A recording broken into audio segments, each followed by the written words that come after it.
diciendo regio, poto y de todo, o sea que no se les va ni el acento.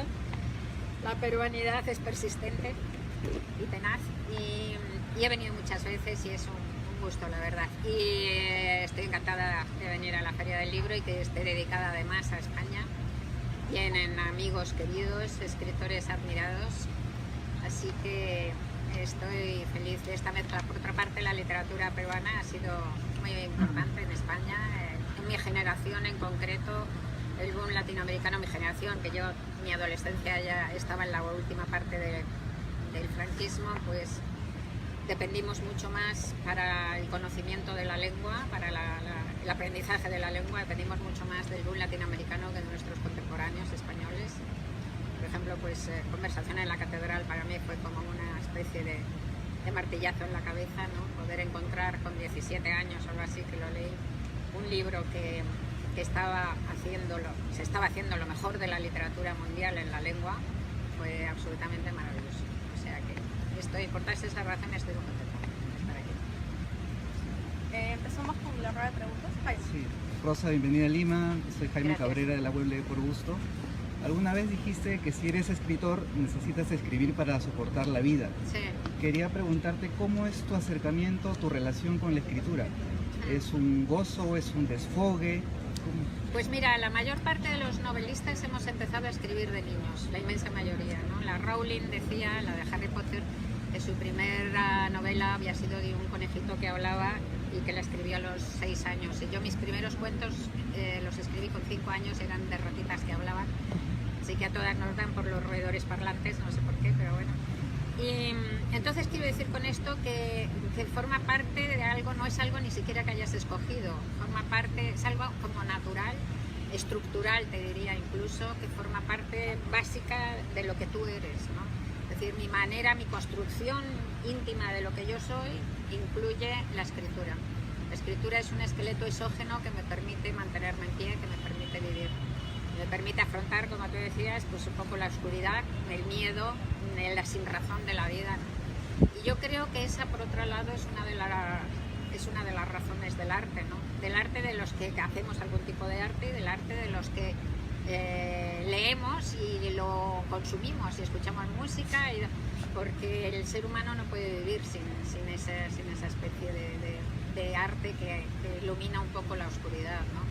Decía Georges Braque, el pintor francés, que el arte es una herida hecha luz, y verdaderamente creo que es precioso y que es así. ¿Qué íbamos a hacer con las heridas de la vida si no pudiéramos convertirlas de alguna manera en luz, ¿no? Entonces, para mí, desde luego, escribir es algo absolutamente esencial. Yo no sé cómo se las arregla a la gente para vivir sin escribir, por ejemplo.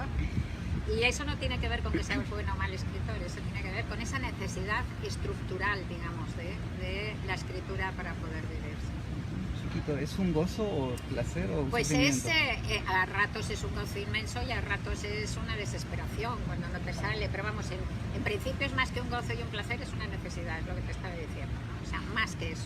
Y luego a ratos, cuando te funciona, cuando las cosas fluyen, cuando entras en un momento de la escritura en donde parece que estás bailando con las palabras, es un placer maravilloso. Cuando estás atrancada, cuando te ves desde fuera, cuando el yo consciente da mucho la lata y te dice es que no lo estás haciendo como debieras y tal, pues ahí es una angustia. Escribir una novela, somos los obreros de la literatura, es picar piedra, es un trabajo enorme. Una novela tiene un trabajo espectacular. O sea, son horas y horas y horas, te destrozas la espalda. Yo tengo 4 tornillos y una placa de titanio en la columna vertebral y eso es un daño profesional, digamos, ¿no? De la cantidad de horas y horas y horas que estaba ahí sentada, ¿no? Entonces es un trabajo muy duro, ¿no? Entonces a veces es algo muy agotador, pero vamos, es una bendición, es una maravilla. Yo creo que es maravilloso poder tener ese juego, poder tener ese juego en el sentido más profundo de la palabra, ¿no? Esa manera de vivir, por otro lado, tan intensa que es la escritura. Señora Montero, mucho gusto. Hola. Juan Carlos del Diario Expreso. Encantada. La primera consulta, mencionaba que ha sido un boom de emociones, tanto la necesidad de escribir como también de expresar mediante obras literarias y periodísticas, ya que usted también hace periodismo. ¿Cómo ve que ha evolucionado sus textos con el paso de los años? Sí. Con La Carne dijeron que era una escritora más libre. Quiero citar a Julio Ramón Rivera, que dijo que para alcanzar la novela madura es La muerte del necesaria escritor. la muerte del escritor. ¿Usted Exacto, del considera- autor, la del muerte del autor. autor, ¿Usted sí. considera que está en esa faceta, digamos, está con una novela madura? Totalmente, sí, está muy bien observado, eso lo digo mucho, lo escribo mucho, esas palabras de Julio Ramón Ribeiro. Una cosa esencial en la escritura, en el camino de la madurez literaria, es justamente eso, ¿no? El alcanzar la libertad. ¿Y a qué libertad me estoy refiriendo? Una libertad profundísima que es muy difícil de alcanzar, que es la libertad del propio yo, de los miedos del yo, el miedo al que dirán, de la vanidad, de querer manejar ese que dirán, ¿no? Por ejemplo, una cosa que es muy buena para los escritores jóvenes, por otro lado, es una cierta ambición loca que te lleva en la dureza de ese camino. Tú tienes que tener un sentido autocrítico muy alto y sabes que cuando escribes una novela, la verdad es que lo que consigues es mucho peor que lo que deseabas. La novela primero brilla en tu cabeza, da vueltas, es como bueno, en mi caso por lo menos es como un poliedro de esos luminosos, hasta con luz preciosa, ¿ves? Es como esas visiones tridimensionales de los ordenadores, ¿no? Pero luego, claro, tienes que pasar esa figura maravillosa a lo real. Y claro, cuando yo era muy joven, entre esa figura maravillosa y lo que se conseguía había un mundo de distancia, era muy distinto, ¿no? A medida que vas aprendiendo, porque escribir es un camino de aprendizaje, a medida que vas aprendiendo vas consiguiendo las herramientas, ¿no? del oficio para conseguir que eso pase de una manera más directa, ¿no? Entonces, por ejemplo, ahora mis novelas, entre ese torbellino de luz y de música que tengo en la cabeza y lo que sale, hay muy poca diferencia realmente, ¿no? Pero bueno, entonces, eso te lo va enseñando el oficio, digamos, ¿no? Pues lo que te quiero decir es que durante todo ese tiempo, en la juventud y tal, pues tú eres muy crítico, te das cuenta de que lo que te ha salido es muy inferior a lo que querías y dices, vaya mierda, me ha salido, pero no importa. Algún día escribiré la mejor novela que jamás he escrito. Y esa especie como de absoluta y loco orgullo futuro es muy bueno para la gente joven y para los escritores medio maduros también, ¿no? Es como un apoyo que te hace caminar en ese camino de la obra. Pero para ser libre de verdad, yo ya que soy muy vieja y muy mayor, hay que llegar a librarse hasta de eso. O sea, yo ahora mismo ya no quiero ni escribir la mejor novela que jamás he escrito, ni siquiera quiero eso, porque eso también te achica el camino. No sé cómo explicar. Lo que necesitas es borrarte. Lo que tiene que hacer el escritor es borrarse, como decía Julio Ramón Ribeiro, borrar el yo, borrar los deseos conscientes, los miedos conscientes, borrar todas esas trabas que nos enjaulan en nuestra pequeña vida, convertirte en un medium de tu propio inconsciente, porque la novela nace en el mismo lugar del inconsciente de donde nacen los sueños, y dejar que la historia te atraviese, dejar que la historia se cuente sola, dejar que la historia y las palabras bailen contigo, ¿no? En la escritura. Entonces yo estoy ahora mismo en ese punto, digamos. Hacer una repregunta. Este año se cumple 24 años del fallecimiento de Julio Ramón Ribeiro. ¿Usted qué 24 recuerda? años ya, Sí, madre mía. de su literatura, de su trabajo, ¿qué recuerdos tiene? Pues a mí lo que más me gusta es su parte, también me gustan sus cuentos y así torturados y tal, pero lo que más me gusta es su parte memorista, ¿no? Los diarios, como diarista y memorista, pues es lo más interesante y es muy fascinante, ¿no? A mí me gusta mucho y en muchos de mis textos he citado frases de eso, de esa parte, de la parte memorista y tal. Está un escritor muy singular, muy especial. Señora Rosa Montero, Luis Carlos Reategui para Onda Digital TV. Usted al inicio de esta rueda habló sobre el boom latinoamericano. Sí.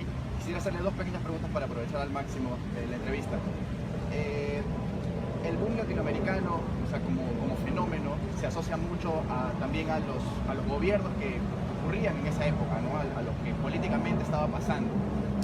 En el Perú actualmente estamos sufriendo una suerte de estallo de corrupción Terrible, sin precedentes. Entonces, la literatura podría cumplir ese rol regulador frente a la realidad política. Esa sería la primera pregunta. Y la segunda, ¿qué diferencia encontraría, si es que la hubiese, entre la literatura europea con esa literatura latinoamericana? Porque desde el boom latinoamericano no hemos vuelto nuevamente a a tener ese fenómeno, ¿no?, aquí en Latinoamérica?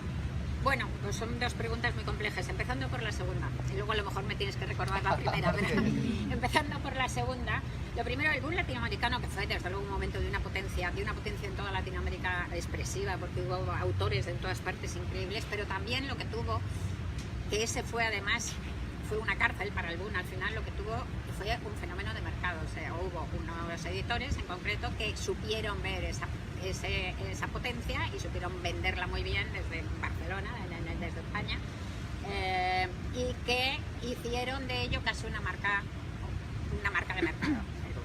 Y eso fue malo en el sentido de que cerró también el boom en una cosa muy pequeña. Fue maravilloso para sacarlo de entrada, pero luego después yo me acuerdo y convirtió además el boom un poco casi en una dictadura para otros escritores. Yo me acuerdo de un escritor uruguayo que era Napoleón Bachino Ponce de León, que estaba desesperado durante muchos años porque no le querían, no había manera de que le compraran sus obras, un gran escritor por otro lado, pero porque no se parecía nada, sus obras no se parecían nada pues al Macondo de García Márquez o algo así, ¿no? Decía ella, ¿y yo qué tengo que ver con el Caribe? Claro, desde esa cosa austral y tristísima de Uruguay, ¿no? ¿Yo qué tengo que ver?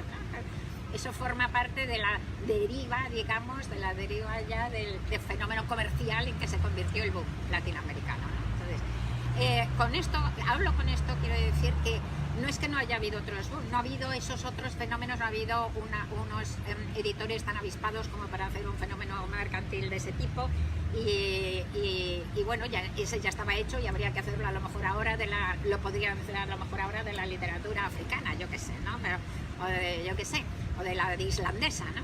Pero por buscar sitios así más o menos exóticos para el mainstream.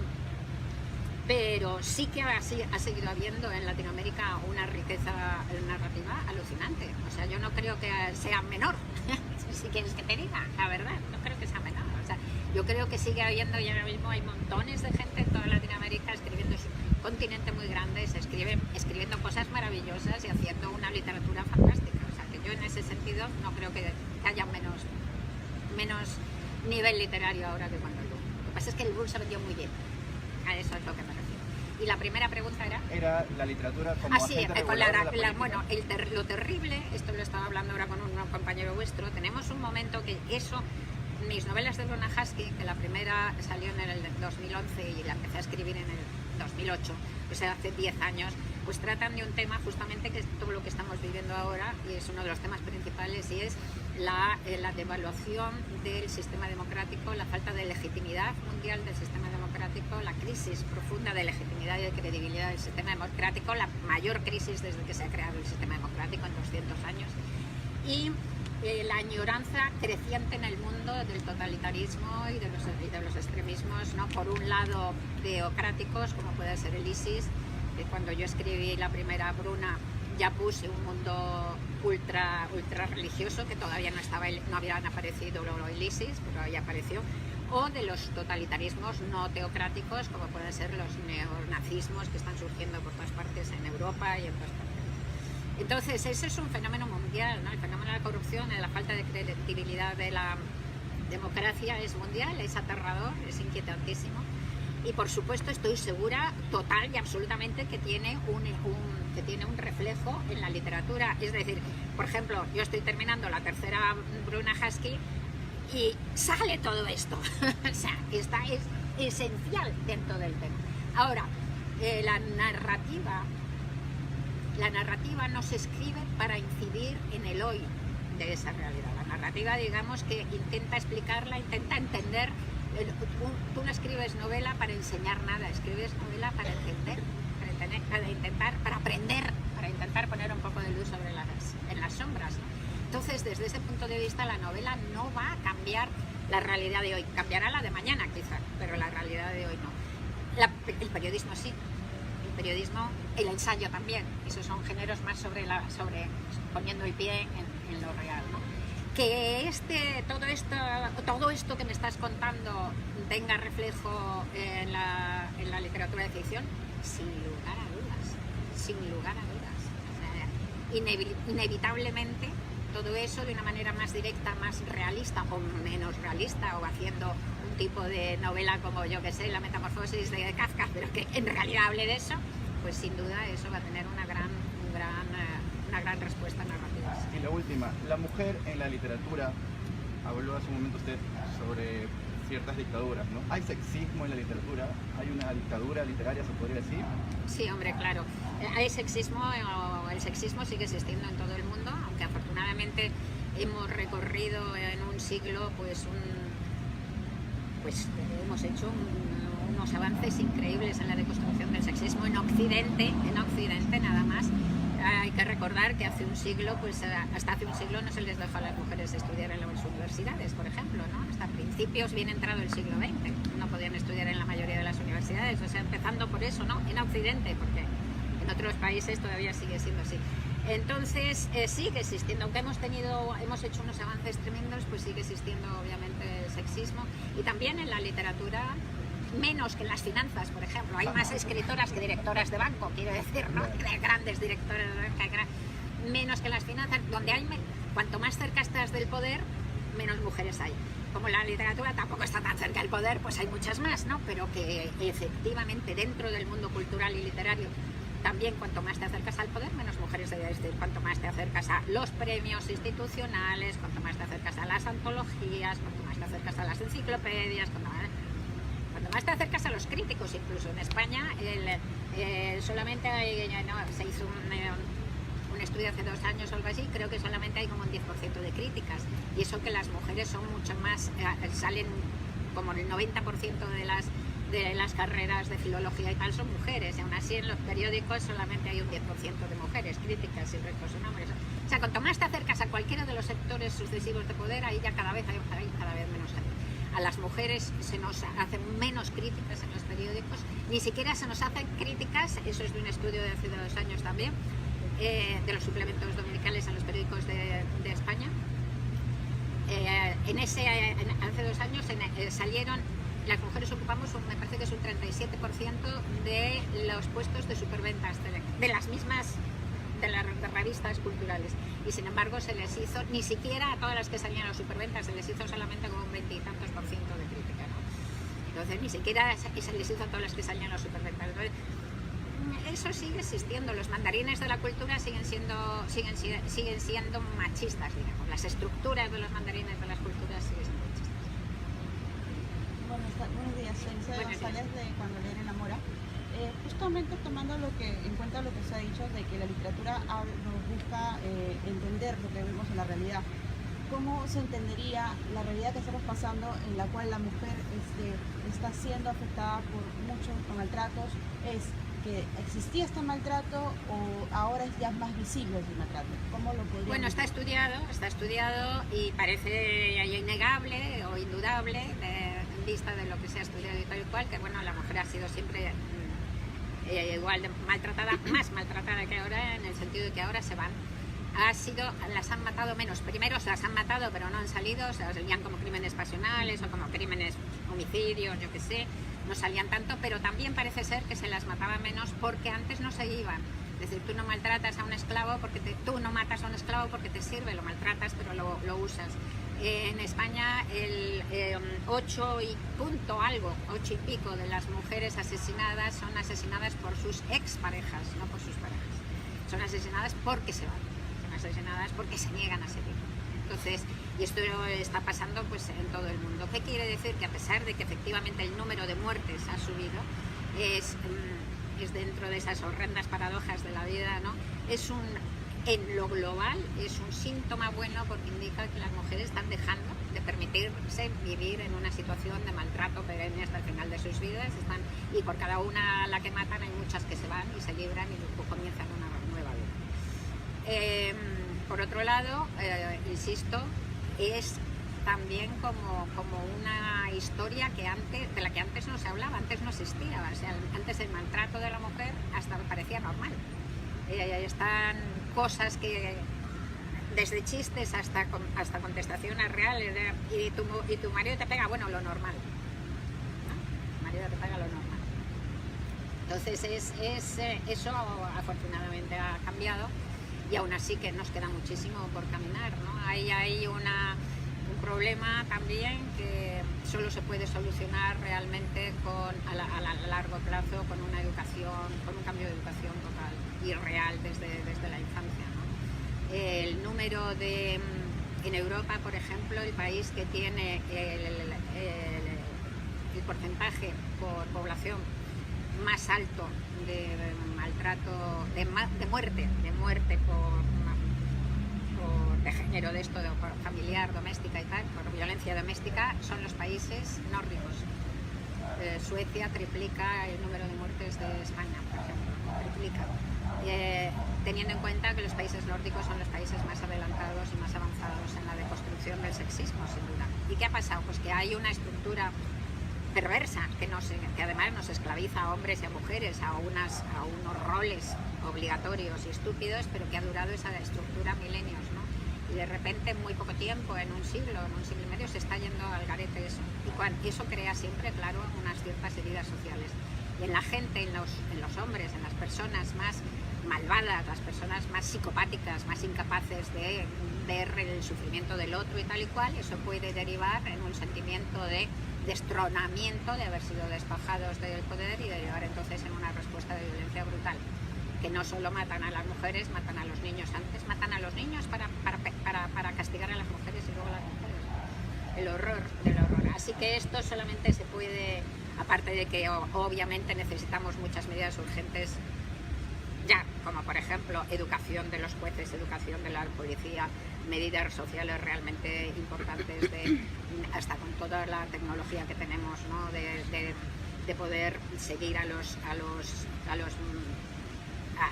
violentos, ¿no? Ponerles una pulsera que se sepa que no se pueden acercar, todas esas cosas se pueden hacer. Otra cosa importantísima, y que hay que hacerla ya, es convertir el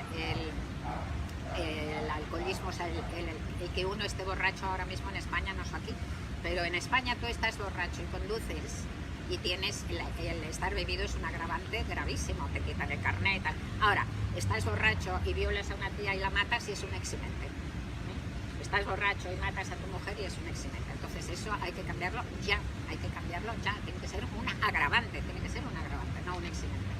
Entonces esas cosas se pueden hacer desde luego y hay que hacerlas. Pero aparte de eso, lo único que va a acabar con esa violencia es una educación, un cambio radical en la educación de los niños y en la comprensión de lo que es el mundo. Una pregunta pequeña. Así como usted es tomada como un referente para las nuevas escritoras, muchas gracias.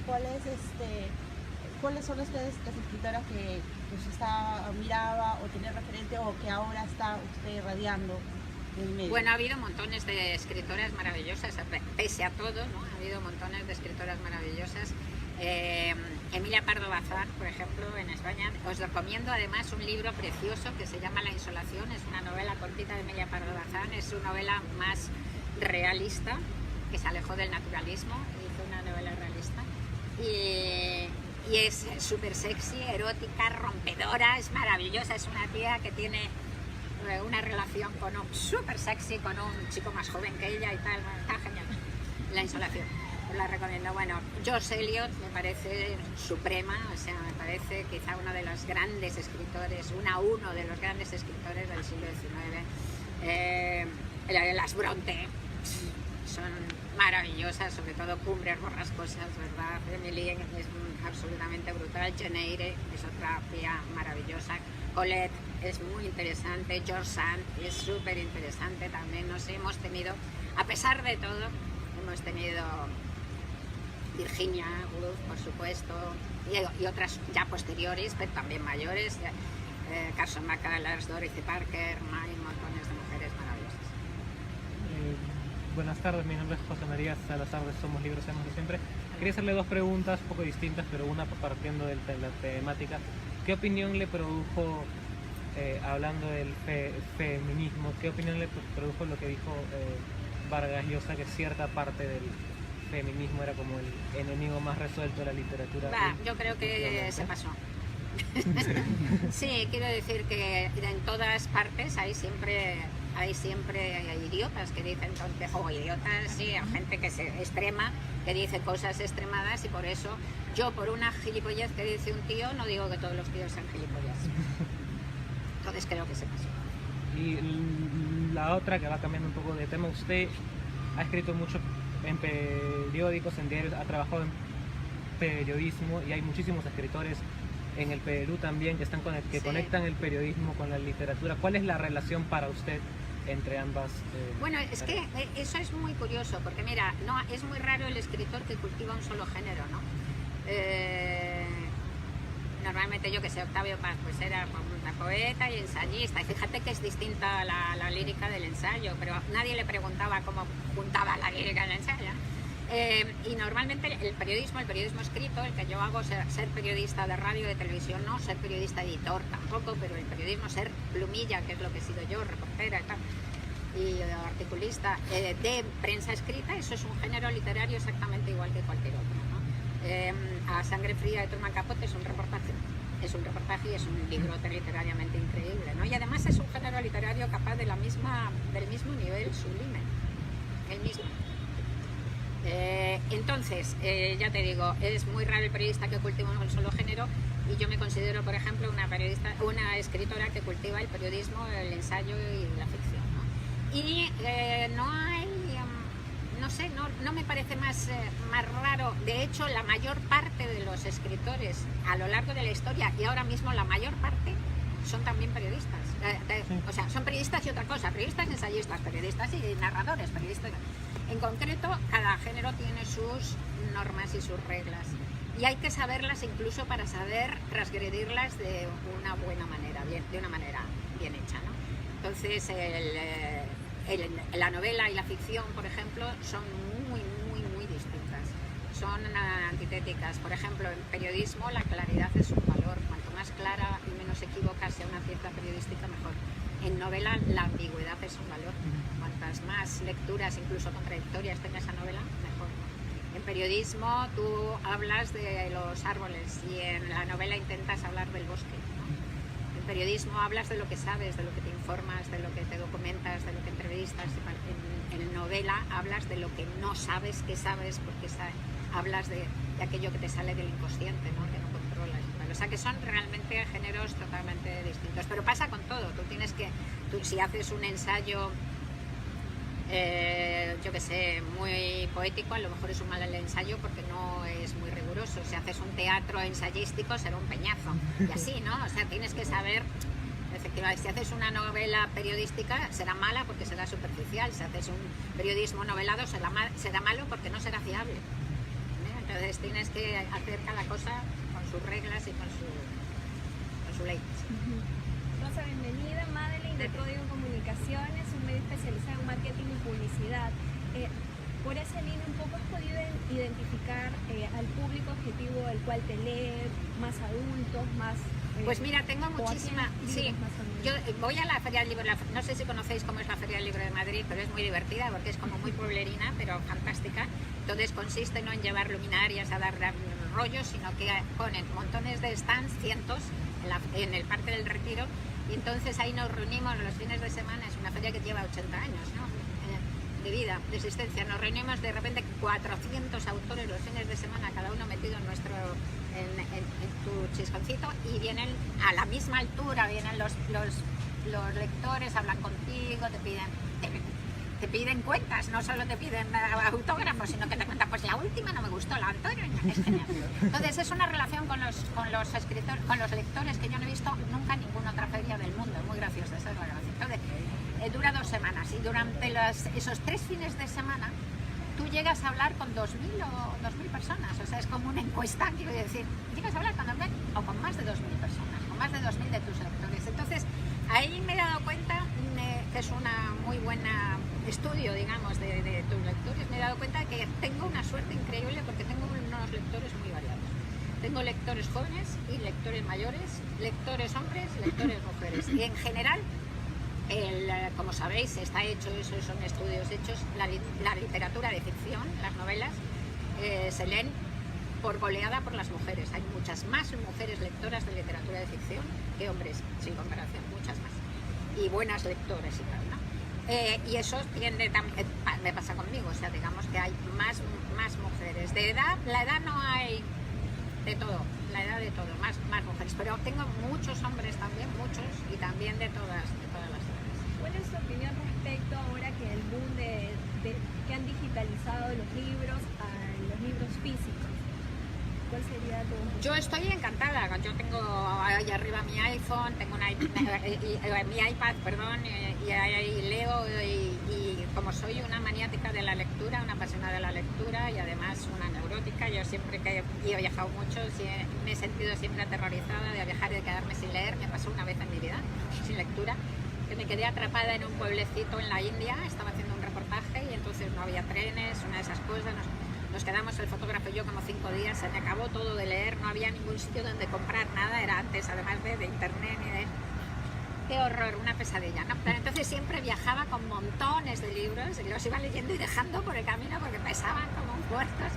La maravilla de poder llevar en un mini iPad de 200 gramos toda la librería del mundo, eso me parece impagable, ¿no? Entonces yo no creo que sea una alternativa o esto o lo otro, es a más, es algo más. Cuanto más soportes mejor, o sea, perfecto. Cada cosa tiene su parte positiva, ¿no? Me encantan los libros de papel cuando estoy leyendo bien, pero incluso en casa por las noches, hasta por las noches es más agradable porque pesan menos en la cama, de repente una tableta es más cómoda. Son maravillosos todos los soportes y otra cosa maravillosa de los libros digitales, poder comprarlos y que te quepan en casa. Que a mí ya no me caben. Ya llevaba tiempo que no compraba, ahora compro porque ya como caben, ¿no? Está muy bien, yo creo que fantástico, que vengan todos los soportes posibles. Señorita Montero, ¿qué tal? Buenos días. Sebastián Uribe de Punto y Coma. Hace poco vi que criticaste al momento de criticar a la presidenta de Croacia y tú no aspirabas a que las mujeres sean maravillosas, sino a que sean libres. No, al contrario, exacto, que no sean maravillosas, sino que sean libres. A esta mujer, que es una siniestra total y que es una de las neonazis, pues hay que perseguirla por ello, ¿no? Pero hay un principio primero, que es la confusión, ¿no? Y claro, como el prejuicio nos ciega tanto, no lo vemos tan claro, ¿no? Yo digo, yo no quiero que las mujeres sean santas, no quiero que sean maravillosas, quiero que sean libres para ser lo que sean, ¿no?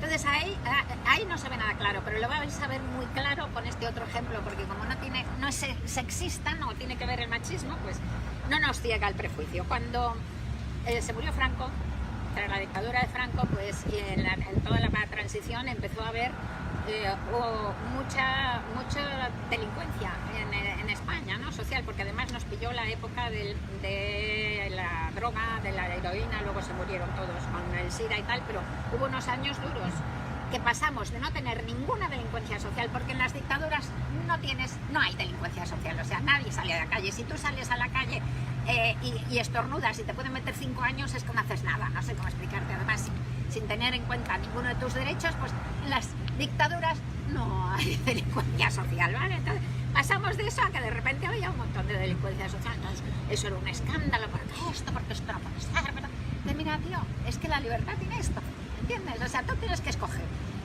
¿Quieres estar militarizado, que no puedes tener ningún derecho para vivir y tal y cual? ¿O quieres tener una libertad que todo tiene un precio? Tiene este precio que habrá que luchar de otra manera, conseguir, que ahora ya hemos vuelto a tener un país muy razonablemente seguro y tal y cual, porque hemos aprendido ya, pero tiene ese precio, bueno, lo importante es el principio. Pues lo importante en esto es el principio de que la mujer tenga absolutamente la misma libertad que el hombre para ser lo que sea, y por supuesto que habrá algunas mujeres hijas de puta, obviamente, es imposible que no lo haya, ¿entiendes? Bueno, entonces, a eso me refería. No a que se le dé el bulo, claro, justo, hay que ir a... o sea, lo que me dio curiosidad fue que este tweet se relacionaba con el trozo de casos de Madame Curie, de la ridícula idea de volverte una mujer que siempre quiere ser libre. Y algo curioso de ese libro es cómo usas los hashtags y el diario que se intercala con lo que vas escribiendo en la parte autobiográfica. Y pensaba en las redes sociales, cómo han ayudado a que el movimiento feminista se difunda, se mueva. Y también preguntaba cuál es su relación con las redes, porque... Ya, bueno, lo del hashtag, por otro lado, es que simplemente salió así como así, me parece que es un signo ortográfico muy bueno, nuevo, porque además salió naturalmente en La ridícula idea de no volver a verte. Y La ridícula idea de no volver a verte es un libro que es muy difícil de definir, de que a ratos es... ¿Qué es ese ruido espantoso? Está ladrando. construyendo al lado. Bueno, no, es un libro que a ratos es como un ensayo, pero que no es un ensayo tradicional, a ratos una autobiografía, no es una autobiografía tradicional, a ratos una biografía Marie Curie, tampoco es tradicional y tal. Dentro de ese ensayo yo lo que quería era como reflexionar sobre una serie de temas, una docena, una quincena de temas, algo así, pero no reflexionar de una manera seguida, sino que los iba cortando, iban apareciendo a lo largo del libro. Entonces, naturalmente me salió lo de poner hashtag porque el ser humano tenemos una cosa increíble que no le damos valor, no le damos valor suficiente. No le damos valor, por ejemplo, al hecho mágico y alucinante de ser bípedos y de hacer las cosas que hacemos, al saltar, movernos, con ese equilibrio increíble. Nos parece facilísimo, es complicadísimo, lo hacemos genial. Otra cosa complicadísima y que hacemos genial es reconocer los signos. O sea, somos gentes con una capacidad de reconocer signos, ¿no? Increíble, ¿no? Entonces,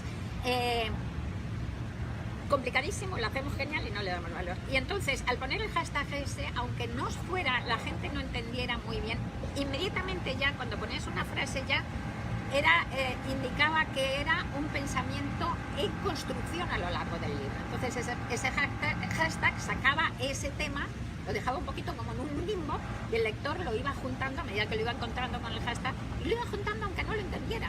O sea, funciona esa capacidad que tenemos de reconocimiento simbólico, funciona.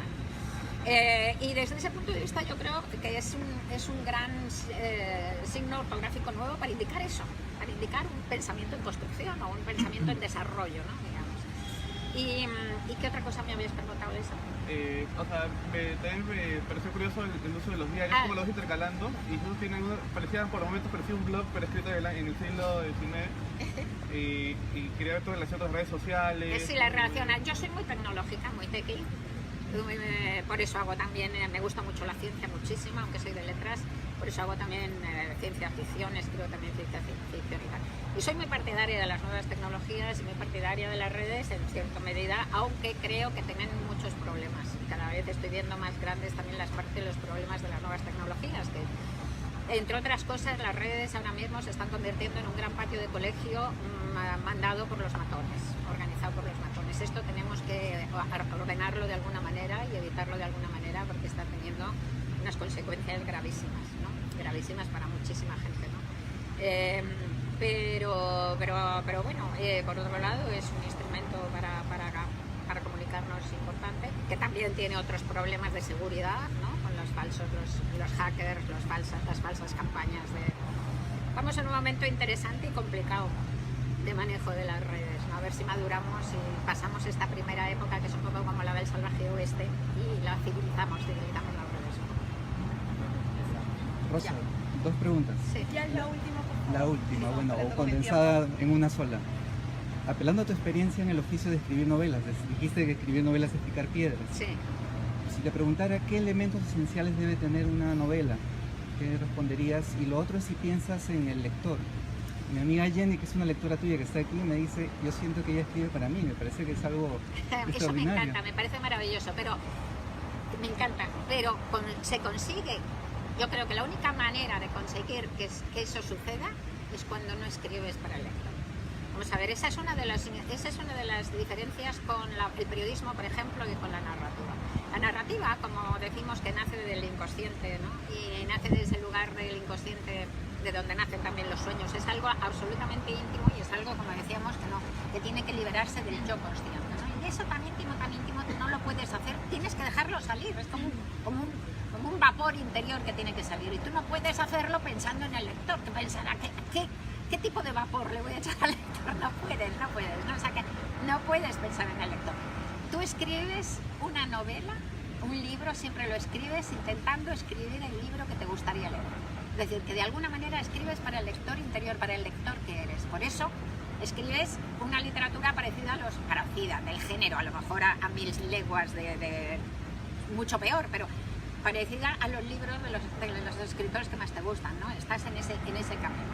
O sea, escribes para el lector interior, eso en primer lugar. Y la primera parte de la pregunta era... era qué elemento esencial debe tener una novela, o qué elementos. Bueno, pues eso depende de la novela también, claro. Es que hay muchas maneras de escribir novela porque hay muchas maneras de estar en el mundo, ¿no? Y la escritura, en realidad, el escritor que es fiel a sí mismo, que es fiel a intentar escribir ese libro, es fiel a su época también, ¿no? Pero claro, la época es muy compleja, es fiel a una parte de los lectores de su época, ¿no? Hay literaturas de mucho tipo, como decía Italo Calvino, están los escritores de la llama y los escritores del cristal. Los escritores del cristal, que son mucho más intelectualistas, los escritores de la llama, que son los emocionales. Yo soy de una escritura de la llama, claramente, ¿no? Por ejemplo. Entonces hay diversas maneras de estar frente al mundo, diversas maneras de ver el mundo, y en ese sentido hay... Pero desde luego lo que tiene que tener todo libro es autenticidad. Es decir, tienes que escribir, el escritor tiene que escribir el libro que necesita escribir.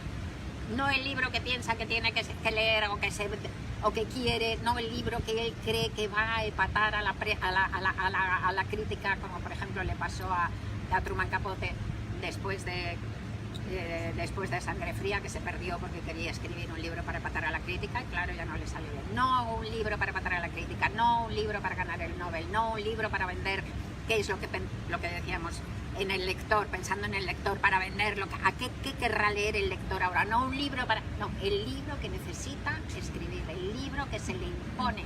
O sea, los libros se imponen, los libros se escriben solos de alguna manera, o sea, con mucho trabajo por tu parte, pero son los libros los que te arrastran a la escritura y no al revés. Muchas gracias. Entonces hemos terminado.